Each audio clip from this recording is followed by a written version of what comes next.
বিসমিল্লাহির রহমানির রহিম। সুপ্রিয় শিক্ষার্থীবৃন্দ, তোমরা কেমন আছো? আল্লাহর রহমতে আশা করি ভালো আছো। আমিও ভালো আছি। হাজী আসমত কলেজ কর্তৃক আয়োজিত অনলাইন ক্লাসে তোমাদের আবারও স্বাগত জানাচ্ছি। গত ক্লাসে আমরা একাদশ শ্রেণীর প্রথম অধ্যায়ের ব্যবস্থাপনা কাকে বলে আমরা আলোচনা করেছিলাম। ব্যবস্থাপনা চক্র সম্পর্কে আলোচনা করেছিলাম। ব্যবস্থাপকের কার্যগুলি সম্পর্কে মোটামুটি তোমাদের একটা ধারণা দেওয়ার চেষ্টা করেছি। আজকে আমরা আরও নতুন কিছু পড়ার চেষ্টা করি। আসো তাহলে আজকে আমরা যেটা পড়ব হলো ব্যবস্থাপনার গুরুত্ব। আসলে আমাদের জীবনে বলি, ব্যক্তি জীবনে বলি, ব্যবসায়িক জীবনে বলি, সামাজিক জীবনে বলি, সব জায়গায় কিন্তু ব্যবস্থাপনার গুরুত্ব কিন্তু অপরিসীম, তাই না? যদি একটু তোমাদের একটু বলি যে ব্যবস্থাপনা যদি না থাকতো তাহলে কি হতো? সব জায়গায় বিশৃঙ্খলা দেখা দিত। ঠিক আছে, একটা বিয়ে বাড়িতে যখন তুমি যাবা তখন যদি দেখবা যে সব কিছুই সুন্দর সুষ্ঠুভাবে হচ্ছে, ঠিক মতো গেস্টদের অ্যাটেন্ড করা, তাদেরকে খাবার পরিবেশন করা, বর কনে অথবা প্রত্যেকটা আনুষ্ঠানিকতা যখন যথাযথভাবে পালন করা হবে এবং কোনো ধরনের বিশৃঙ্খলা দেখা যাবে না, তখনই বুঝতে হবে কি এখানে কি ছিল, উত্তম ব্যবস্থাপনা ছিল বিধায় কিন্তু এই সমস্যাগুলো দেখা দেয়নি। আর যদি তোমরা যেয়ে দেখো যে এখানে খাবারের সময় ঠিক নাই, অতিথি আসার কোনো ডিসিপ্লিন নাই, বসার ডিসিপ্লিন নাই, খাবার পরিবেশনের কোনো ডিসিপ্লিন নাই, বরকে রিসিভ করার কোনো ডিসিপ্লিন নাই, অর্থাৎ দেখবে যে পদে পদেই কী হচ্ছে, তারা বিভিন্ন সমস্যার সম্মুখীন হচ্ছে, অভিযোগের শিকার হচ্ছে। তাহলে বুঝতে হবে এখানে কি ছিল, ব্যবস্থাপনার অভাব ছিল, তাই না? তাই আজকে আমরা যেটা পড়বো যে ব্যবস্থাপনার গুরুত্বের কথা বলতে গেলে এটা আমরা বলতে পারি শুধুমাত্র যে ব্যবসায়িক কার্যক্রমের সাথে অথবা প্রাতিষ্ঠানিক ক্ষেত্রে যে ব্যবস্থাপনা গুরুত্ব রয়েছে, ঘটনা কিন্তু এমন না। ব্যবস্থাপনা হচ্ছে প্রত্যেকটা জায়গায় আছে, একটা পরিবার থেকে শুরু করে রাষ্ট্র পর্যন্ত প্রত্যেকটা জায়গায় কি আছে, ব্যবস্থাপনার গুরুত্ব আছে। এখন যদি আমি বলি যে একটা পরিবারে যদি ব্যবস্থাপনা না থাকে, অর্থাৎ পরিবার প্রধান যে কর্তা তার যদি ব্যবস্থাপনা কৌশল ভালো না থাকে, তখন কি হবে, সেই পরিবারের সন্তানরা দেখবা যে কোনো সময় মতো তারা কোনো কাজ করতে পারতেছে না, কেউ কারো কথা শুনতেছে না, মানতেছে না, তাদের আচার আচরণ খুব রুক্ষ। দেখা যাবে যে মানে আমরা এক কথায় বলতে পারি নেগেটিভ যত কিছু আছে সব দেখবা ওই পরিবারে দেখা যাচ্ছে। কারণ কি? কারণ ওখানে যে প্রধান কর্তা তার কি নাই, ব্যবস্থাপনা নাই, তার নজরদারি নাই। এই কারণে কি সেখানে বিশৃঙ্খলা দেখা যাচ্ছে। পাশাপাশি আমি যদি এক ব্যক্তির জীবন থেকে গেলাম, যদি সমাজে যায়, রাষ্ট্রের দিকে তাকায়, আমরা একই জিনিস দেখব যে রাষ্ট্রে সকল ধরনের কার্যবলী, অর্থনৈতিক, সামাজিক, রাষ্ট্রীয় কার্য সুষ্ঠু সম্পূর্ণভাবে চলবে, তখন বুঝতে হবে কি এখানে ব্যবস্থাপনা আছে। প্রশাসনের যদিও ব্যবস্থাপনা না থাকে তাহলে কি হবে, অনেক জটিলতার সম্মুখীন হতে হবে, যেটা বলার কোনো আর ইয়েতে রাখে না। তাহলে আমরা যে বলতেছি যে একটা প্রতিষ্ঠানও এরকম, পাশাপাশি কি ব্যবস্থাপনার গুরুত্ব কিন্তু অনেক। কারণ একটা বর্তমান যুগ কি প্রতিযোগিতার যুগ, প্রতিযোগিতামূলক বিশ্বে প্রতিনিয়ত কি করতে হচ্ছে, একজন আরেকজনের সাথে প্রতিযোগিতায় টিকে থাকতে হচ্ছে বিভিন্ন কৌশল অবলম্বনের দ্বারা। এই কৌশল অবলম্বনের দ্বারা যদিও টিকে থাকতে হয়, কিন্তু সেখানে কি কি আছে, সঠিক ব্যবস্থাপনা কিন্তু সেট আপ করতে হবে, তাই না? যেমন একটা উৎপাদন করতে গেলে উৎপাদন উপকরণ আমার আছে। আমার উৎপাদন উপকরণ বলতে আমরা কী বুঝি, ভূমি, শ্রম, মূলধন, যন্ত্রপাতি, এগুলো হচ্ছে উৎপাদনের বেসিক উপাদান। তাহলে আমার সব আছে কিন্তু এটাকে পরিচালনা করা হচ্ছে না, অর্থাৎ পরিচালনা করার সঠিক কৌশল জানা নেই। তাহলে আমার সকল কিছু থাকা সত্ত্বেও আমি সময় মতো সঠিক পণ্য, মানসম্মত পণ্য কী করতে পারতেছি না, উৎপাদন করতে পারছি না এবং বাজারেও ছাড়তে পারতেছি না। অর্থাৎ পাশাপাশি আরেকটা প্রতিষ্ঠান আছে যারা এর চেয়েও কম উপকরণ দিয়ে, কম উপাদান দিয়ে উৎপাদন করছে, কিন্তু সেখানে সঠিক ব্যবস্থাপনা থাকার কারণে তারা কি যথাসময়ে যথাযথভাবে পণ্যটি বাজারে কী করে, উপস্থাপন করতে পারে। সেজন্যই বলা হয় যে ব্যবস্থাপনার কাজ হচ্ছে কি, অর্থাৎ এই যে ছড়িয়ে ছিটিয়ে বিচ্ছিন্ন থাকা যে উপকরণগুলোকে এগুলোকে একত্রিত করা এবং এগুলোকে কি করা যথাযথভাবে কাজে প্রয়োগ করাকেই বলা হয় কি ব্যবস্থাপনা। তাহলে দেখতেছি আমরা একটা প্রতিষ্ঠানে ব্যবস্থাপনার গুরুত্ব অপরিসীম, বলা কোনো অপেক্ষায় রাখে না। এছাড়াও ব্যবস্থাপনা আরও অনেক গুরুত্ব রয়েছে, আমরা একটু আলোচনা করি। দেখো এখানে প্রথমে যেটা আছে উপকরণাদির সুষ্ঠু ব্যবহার, যেটা আমরা একটু আগে আলোচনা করলাম যে উপকরণাদির সুষ্ঠু ব্যবহার বলতে যে বোঝায় উৎপাদন করতে গেলে অনেক উপকরণ লাগে। আমরা এখানে যন্ত্রপাতি লাগে, তারপরে কাঁচামাল লাগে, তারপরে শ্রমিক লাগে, দালান কোঠা লাগে, আসবাবপত্র লাগে, অনেক কিছুই লাগে।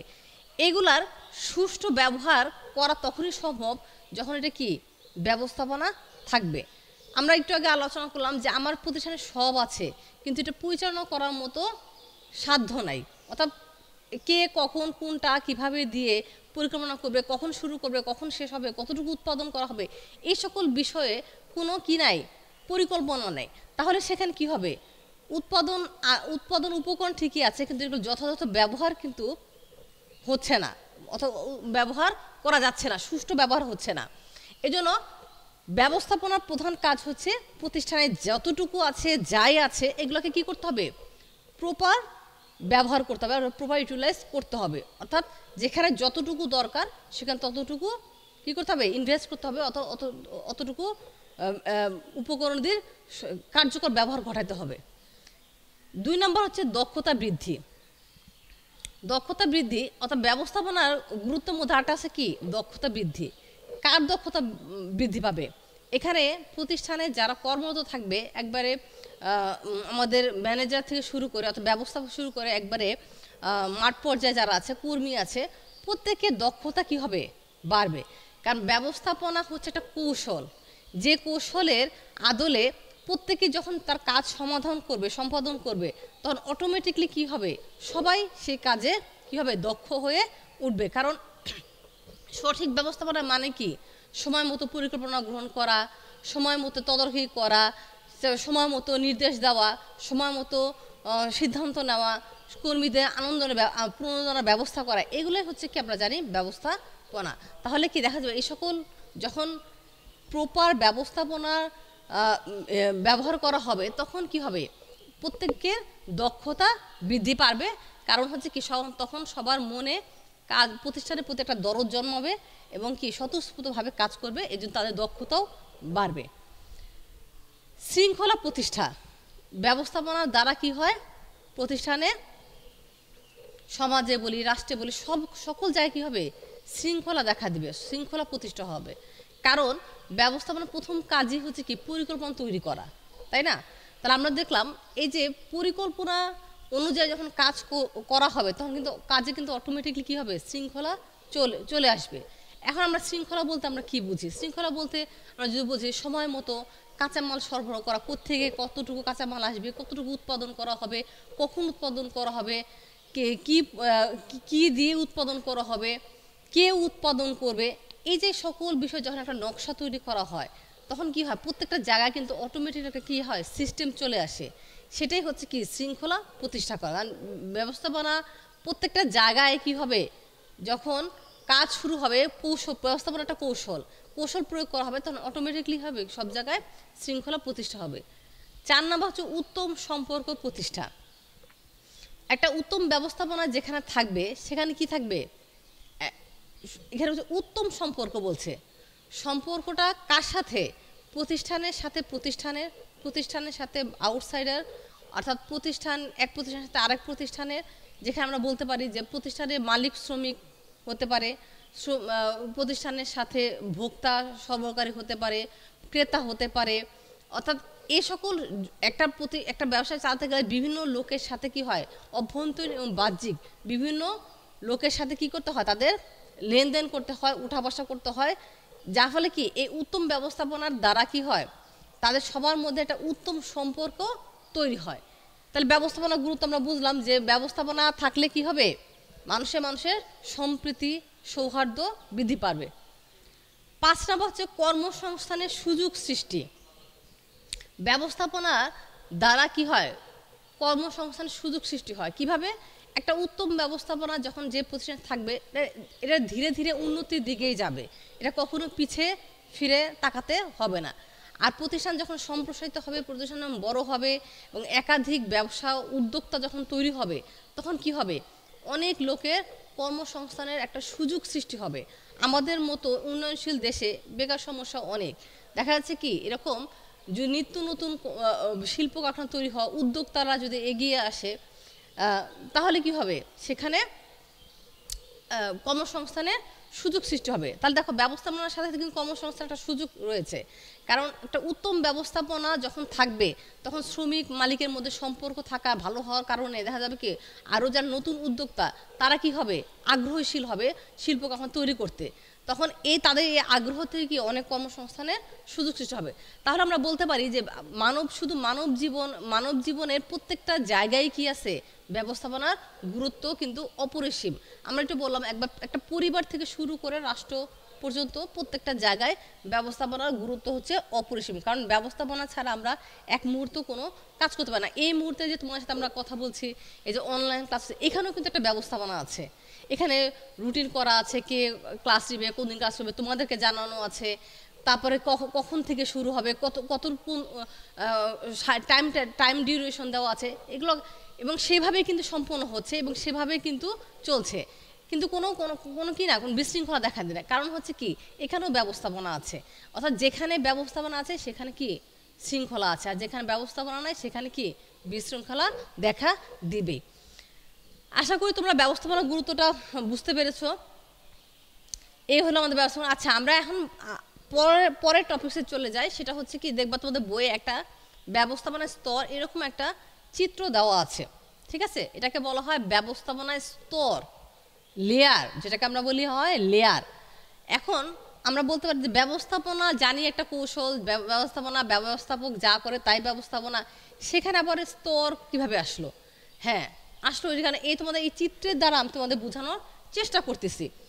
ব্যবস্থাপনার আমরা যদি ধরি, টোটাল ব্যবস্থাপনা হচ্ছে আমাদের এরকম ত্রিভুজ আকৃতির, এখানে আমরা 3টা পার্ট করতে পারি, 3টা লেয়ার তৈরি করতে পারি।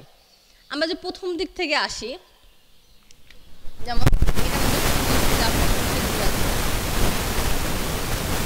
ঠিক আছে, প্রথম আছে দেখো একবারে পিরামিডের উপরে যেটা আছে উচ্চ পর্যায়ের ব্যবস্থাপনা, এরপরে লেয়ারটা স্তরে সেটা হচ্ছে মধ্যম পর্যায়ের ব্যবস্থাপনা, আর লাস্টে যেটা আছে সেটা কি নিম্ন পর্যায়ের ব্যবস্থাপনা। তাহলে আমরা ব্যবস্থাপনার স্তর কয়টা পাইলাম? ব্যবস্থাপনার স্তর হচ্ছে 3টা, একটা উচ্চ, একটা মধ্যম, একটা কি নিম্ন। এখন আমরা একটু আলোচনা করি এই স্তরে কারা অবস্থান করছে। ব্যবস্থাপনা উচ্চ পর্যায়ে সাধারণত আমরা কাদের দেখতে পাই? তোমরা যে একটা প্রতিষ্ঠান দেখতে পাবা যে উচ্চ পর্যায়ে সাধারণত মালিক পক্ষ দেখা যায়, মালিক পক্ষ, তারপরে হচ্ছে যে পরিচালনা পর্ষদ, অর্থাৎ আমরা একেবারে বলতে পারি যে হেড অফ দ্য ইনস্টিটিউট, অর্থাৎ ওই ইনস্টিটিউটের সবচেয়ে টপ লেভেলে যারা থাকে তারাই হচ্ছে কি উচ্চ পর্যায়ে ব্যবস্থাপনা। দেখো এখানে কারা কারা আছে, যেমন চেয়ারম্যান, প্রতিষ্ঠানের চেয়ারম্যান থাকতে পারে, পরিচালনা পর্ষদ, অর্থাৎ কিছু কিছু প্রতিষ্ঠান কি কিছু সম্মিলিত লোকের দ্বারাই কি হয় পরিচালিত হয়, এটাকে বলা পরিচালনা পর্ষদ, ব্যবস্থাপনা পরিচালক, মহাব্যবস্থাপক প্রমুখ, এরকম আরও অনেক লোক থাকতে পারে। এরা হচ্ছে উচ্চ পর্যায়ের ব্যবস্থাপনা। এরা কি করে? এরা হলো প্রতিষ্ঠানের মাথা, আমরা মাথা বলি, আমরা ব্রেনে কি দেখি, ব্রেনে কিন্তু চিন্তা করে, আর কাজ করে কে? হাত পা কাজ করে, তাই না? চিন্তার কাজটা কে করে? ব্রেন করে। তো এরা হচ্ছে এই প্রতিষ্ঠানের ব্রেন। তাদের কাজ কি? বিভিন্ন ধরনের নীতি নির্ধারণ করা, বিভিন্ন ধরনের পরিকল্পনা তৈরি করা, দীর্ঘমেয়াদী কৌশল তৈরি করা, এগুলা হচ্ছে তাদের কাজ। তারা কি করবে? চিন্তাশীল কাজটা করবে, বড় বড় সিদ্ধান্ত নেওয়া, বড় বড় পরিকল্পনা তৈরি করা, এই সকল কাজ তারা সম্পাদন করে থাকে। অর্থাৎ একেবারে ইম্পর্টেন্ট গোপনীয় কাজগুলা, অর্থাৎ মূল্যবান যে কাজগুলো বলতে পারি, সেগুলা এই উচ্চ পর্যায়ের ব্যবস্থাপনা তারা করে থাকে। মধ্য পর্যায়ের ব্যবস্থাপনা কারা? বিভাগীয় ব্যবস্থাপক, সহকারী ব্যবস্থাপক, এরিয়া ম্যানেজার, এদের কাজ কি? এরা হচ্ছে উচ্চ পর্যায়ের ব্যবস্থাপক থেকে তারা যে সিদ্ধান্ত পালো, যে পরিকল্পনা পেল, সেটাকে বাস্তবায়ন করার জন্য তারা কি করে? তাদের মতো করে আবার পরিকল্পনা তৈরি করে, কীভাবে তারা এই কাজটা সম্পাদন করবে, তাদের মতো করে তারা কি করে? বিভিন্ন সিদ্ধান্ত নিয়ে থাকে। এই মধ্য পর্যায়ে ব্যবস্থাপনাকে একভাবে বলা যায় কি, তারা সেতু বন্ধন করবে কার সাথে, নিম্ন পর্যায়ের ব্যবস্থাপকদের সাথে তারা সেতু বন্ধন করে। কারণ তারা পরিকল্পনা তৈরি করে আর বাস্তবায়ন কে করে, নিম্ন পর্যায়ের ব্যবস্থাপকরা। আর এই উচ্চ পর্যায়ের সাথে এই নিম্ন পর্যায়ে সেতু বন্ধনটা কে তৈরি করে, মধ্য পর্যায়ে ব্যবস্থাপকরা। কারণ তারা এদের কাছ থেকে অর্ডার পায় এবং এদেরকে দিয়ে তারা এই কাজটা সম্পাদন করে থাকে। এজন্য কি এদের সেতু বন্ধনকারীও বলা হয়। নিম্নে আছে দেখো, সবার লাস্টে কি আছে, নিম্ন পর্যায়ে ব্যবস্থাপনা। এই নিম্ন পর্যায়ে ব্যবস্থাপনার মধ্যে কারা আছে, ফোরম্যান, সুপারভাইজার ইত্যাদি। অর্থাৎ প্রতিষ্ঠানের যারা একেবারেই নিম্ন পর্যায়ে আছে তারাই মূল প্রতিষ্ঠানের মূল কাজটা কিন্তু তারাই করে থাকে। অর্থাৎ এই যে টপ লেভেল লোক এরা যে পরিকল্পনা তৈরি করে দিয়ে গেল, সিদ্ধান্ত দিয়ে গেল, এটা বাস্তবায়ন করবে নিম্ন পর্যায়ে ব্যবস্থাপকরা। ঠিক আছে, তাহলে দেখা যাচ্ছে কি এই যে ব্যবস্থাপনার এই 3টা স্তর আমরা পাইলাম। তাহলে আমরা বলতে পারি উচ্চ পর্যায়ে যে ব্যবস্থাপক তারা কি করে, চিন্তাশীল কাজ করে। নিম্ন পর্যায়ে ব্যবস্থাপনা এরা কি করে, এরা হাতে অথবা মাঠ পর্যায়ে কাজ করে। আর মধ্যম পর্যায়ে ব্যবস্থাপক কী করে, তারা চিন্তাশীল এবং মাঠ পর্যায়ে 2 ধরনের কাজে কিন্তু তারা সম্পাদন করে। কারণ তাদের পরিকল্পনাকে বাস্তবায়ন করার জন্য তারা নিজস্বভাবে কিছু আর নিম্ন পর্যায়ের সাথে কি তারা হাতে হাতে তারা অনেক কাজ তারাও সম্পাদন করে থাকে। আচ্ছা, এই হচ্ছে ব্যবস্থাপনা স্তর। এখন আমরা বলতে পারি এই ব্যবস্থাপনা এই চিত্রটা কেন পিরামিড আকৃতির হবে। কারণ যদি বলি উচ্চ পর্যায়ের ব্যবস্থাপনা হতে পারে, এটা কিন্তু স্পেস যতটুকু আছে তার থেকে কিন্তু মধ্য পর্যায়ে ব্যবস্থাপনার স্পেসটাকে আরও বড়, নিম্ন পর্যায়ের ব্যবস্থাপনাকে আরও বড়। আমরা একটা প্রতিষ্ঠান থাকলে কিন্তু মালিক কিছু ভালো থাকে 8 জন থাকে 5-7 জন। এরপর যে মধ্যম পর্যায়ের ব্যবস্থাপনা থাকে এরা দেখবে আরেকটু সংখ্যা বেশি থাকে। আর নিম্ন পর্যায়ের ব্যবস্থাপনা দেখবে কি এর কারণ তারা কিন্তু সুবিধায় কাজ করে, তারাই কাজ করে। এই জন্য এদের সংখ্যাটা সবচেয়ে বেশি হওয়ার কারণ লেয়ারটা তাদের, অর্থাৎ এখানে অনেক দেখা হয় জায়গাটা অনেক বড়, মানে এখানে বেশি লোক, এরপরে এখানে আরেকটু কমে আসছে, উপরে একবারে কমে গেছে। এই জন্য এই চিত্রটা কি পিরামিড আকৃতির, না যেটা আমরা অন্য আকৃতি দিতে পারতাম, তাই না? তাহলে দেখা যাচ্ছে এই হচ্ছে ব্যবস্থাপনা স্তর। তোমরা আশা করি বুঝতে পারছো এবং আরও ভালো বোঝার জন্য বইয়ের সাহায্য নিবা, বইটা ভালো করে পড়বা, তাহলে তোমাদের কাছে আরও জিনিসটা ক্লিয়ার হবে। ধন্যবাদ তোমাদের সবাইকে।